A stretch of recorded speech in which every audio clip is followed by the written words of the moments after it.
ஓம் ஸ்ரீராம ராம ராமேதி ரமே ராமே மனோரமே சகசிரநாம தத்துல்யம் ஸ்ரீராமநாம வராணனே. உலகம் யாவையும் தாமுழா வாக்கலும் நிலைபெறுத்தலும் நீக்கலும் நீங்களா அழகிலா விளையாட்டுடையார் அவர் தலைவர் அன்னவர் கேசரன் நாங்களே. எத்திர எத்திர ரகுநாத கீர்த்தனம் தத்திர தத்திர கிருத்தமாஸ்தகாஞ்சலிம் வாஷ்பவாரி பரிபூர்ணலோச்சனம் மாருதிம் நமது ராட்சசாந்தகம். அஞ்சிலே ஒன்று பெற்றான் அஞ்சிலே ஒன்றை தாவி அஞ்சிலே ஒன்று ஆறாக ஆரியர்க்காக ஏகி அஞ்சிலே ஒன்று பெற்ற அணங்கை கண்டு அயலாரூரில் அஞ்சிலே ஒன்றை வைத்தான் அவன் எம்மை அழித்துக் காப்பான்.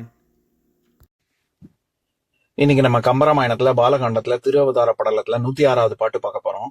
படம் கிளர் பல்தலை பாந்தள் ஏந்து பார்நடம் கிளர்தர மறைநவில நாடகம் மடங்களும் மகமுமே வாழ்வின் ஓங்கிட விடம் கிளர் விழியினாள் மீட்டும் ஈன்றனள். இதான் பாட்டு. இப்ப பதம் பிரிச்சு பொருள் பார்க்கலாம். படம் கிளர் பல்தலை பாந்தள், படம் பொலியும் பலதலைகளை உடைய பாம்பாகிய ஆதிசேடன் ஏந்து பார்நடம் கிளர்தர தாங்குகின்ற இவ்வுலகம் மகிழ்ந்து கூத்தாடவும் மறைநாடகம் நவில வேதமும் அந்த கூத்தொலியையே செய்யவும் விடம் கிளர் விழியினாள், விடம் போன்ற விழியை உடையவளான சுமித்திரை மடங்களும் மகமும் வாழ்வின் ஓங்கிட சிங்கராசியும் மக நட்சத்திரமும் வாழ்வில் மகிழ்ந்தோங்கவும் மீட்டும் ஈன்றனள். மறுபடியும் ஓர் ஆண்மகனை பெற்றாள். இப்ப நம்ம இந்த பாட்டுல இருக்கக்கூடிய நயங்களை பார்க்கலாம். படம் கிளர் பல்தலை பாந்தள், அதாவது படங்கள். இந்த பாடல் சத்ருக்னனை ஈன்றாள் சுமித்ரை அப்படின்னு சொல்ல வர்ற பாட்டு தான். இதுல படம் கிளர் பல்தலை பாந்தள் அப்படின்னா படங்கள் கிளர்ந்துள்ள பல தலைகளையுடைய பாம்பாகிய ஆதிசேடன் அப்படின்னு அர்த்தம். நாம ஏற்கனவே ஆதிசேஷன் தலையில தான் அந்த பூமி, ஆதிசேஷன் தான் தாங்குது பூமியை அப்படின்னு புராணங்கள்ல சொல்லப்படுது அப்படின்னு சொல்லி ஏற்கனவே பார்த்திருக்கோம். அதனால இது 212வது பாட்டுல கூட எப்பேற்பட்ட கலைக்கோட்டு முனிவன் அப்படின்னு வர்ணிக்கிற இடத்துல அந்த பாட்டை படிக்கிறேன் கேளுங்க.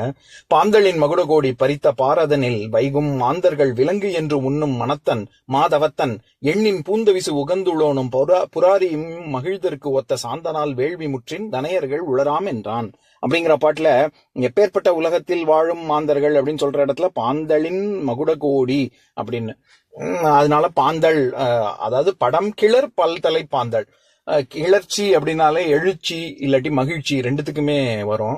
படம் கிளர் அதாவது பாம்பு இப்படி தலையை தூக்குச்சுன்னா அது எழும்புனாதானே அதுக்கு பேர் தானே பாம்பு படம் எடுக்குது அப்படின்னு சொல்லுவோம்.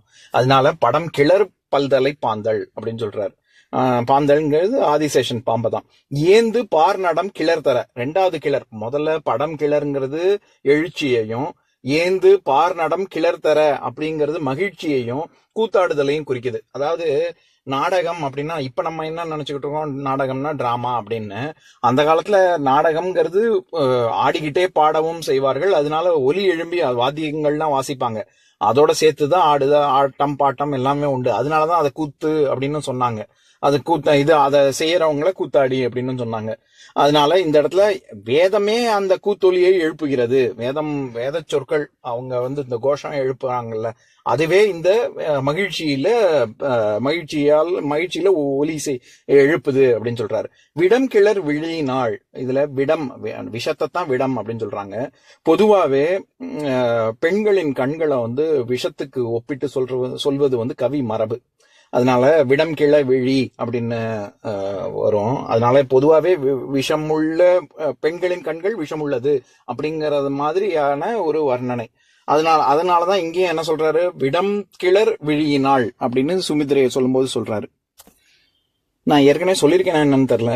அதாவது படம், நம்ம பாம்பு படம் எடுத்து ஆடுதுன்னு அந்த படம்ங்கிற சொல்லே பணம் அப்படிங்கிற சொல்லிலேருந்து தான் வந்தது.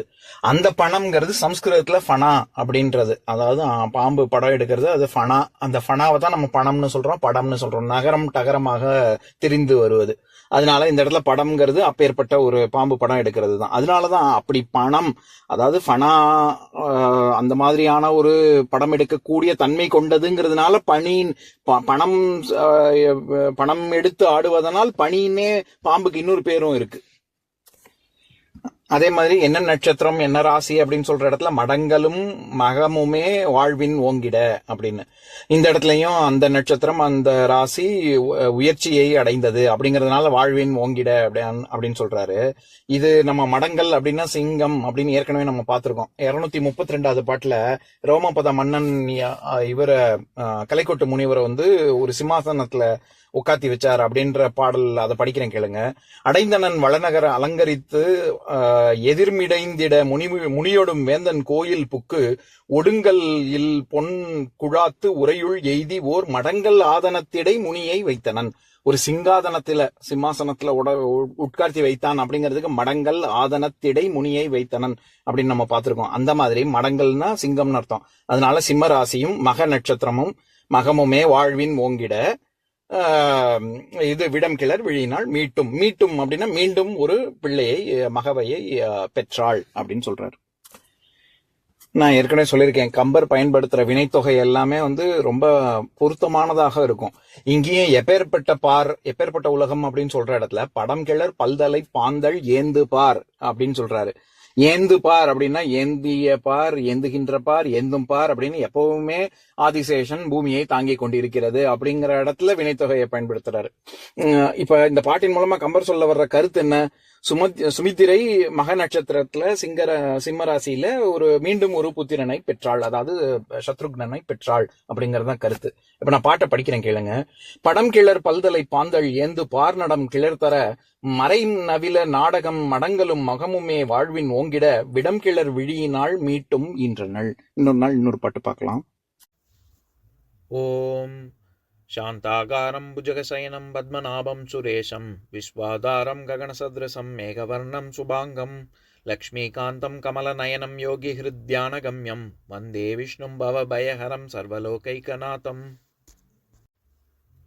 உம்பரோடு இம்பர்காரும் உலகம் ஓர் ஏழும் எம்பெருமான் என்று ஏத்தி இறைஞ்சி நின்று ஏவல் செய்ய தம்பியரோடும் தானும் தருமமும் தரணி காத்தான் அம்பரத்து அனந்தர் நீங்கி அயோத்தியில் வந்த வள்ளல். ஓம் பூர்ணமதః பூர்ணமிதம் பூர்ணாத் பூர்ணமுதஸ்யதே பூர்ணஸ்ய பூர்ணமாதாய பூர்ணமேவாவசிஷ்யதே. ஓம் சாந்தி ஷாந்தி ஷாந்திः. ஓம் சர்வேஷாம் ஸ்வஸ்திர்பவது சர்வேஷாம் சாந்திர்பவது சர்வேஷாம் பூர்ணம் பவது சர்வேஷாம் மங்களம் பவது. ஓம் சாந்தி ஷாந்தி ஷாந்திः. ஓம் சர்வே பவந்து சுகினः சர்வே சந்து நிராமயாः சர்வே பத்ராணி பஷ்யந்து மா கஷ்சித் துக்கபாக் பவேத். ஓம் சாந்தி ஷாந்தி ஷாந்திः.